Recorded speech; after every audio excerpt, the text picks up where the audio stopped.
Hi friends, మీకు ఈ video నచ్చితే లైక్ చేయండి, సబ్స్క్రైబ్ చేయండి.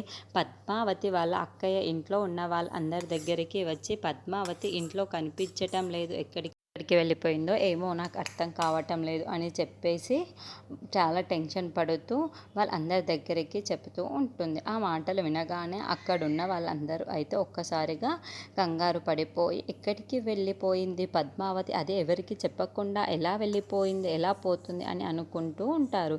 ఇంతలో అక్కడున్న సుధ అయితే అవును, రాత్రి నుండి కనిపించటం లేదు, ఎక్కడికి వెళ్ళిందో నాకు తెలియదు అని చెప్పేసి అంటూ ఉంటుంది.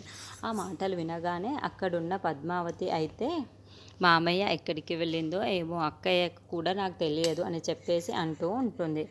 ఆ మాటలు వినగానే ఇంతలో అక్కడున్న వాళ్ళ అత్తయ్య అయితే ఎక్కడికి వెళ్ళిందో కనీసం చెప్పేనే వెళ్ళాలి కదా అని చెప్పేసి అంటూ ఉంటుంది.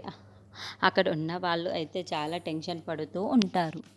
ఇంతలో అక్కడున్న విక్కీ అయితే పద్మావతిని కోసం వెతుక్కుంటూ ఎలాగైనా సరే పద్మను పట్టుకొనే వెళ్తాను అని చెప్పేసి అంటూ ఉంటాడు.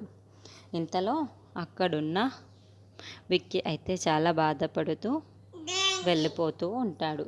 పద్మావతి, నేను ఎలాగైనా సరే ఈరోజు ఇంటికి తీసుకొనే వెళ్తాను, మళ్ళీ నేను అక్కడికి తిరిగి వస్తున్నాను అంటే అది నీతోనే వస్తాను పద్మావతి, నీకు ఎలాగైనా సరే సమాధానాలు చెప్తాను, నీ ప్రశ్నలన్నింటికి సమాధానాలు చెప్పి నేను అక్కడికి తిరిగి వస్తాను పద్మావతి అని చెప్పేసి అనుకుంటూ చాలా బాధపడుతూ పద్మావతి దగ్గరికి వెళ్తూ ఉంటాడు.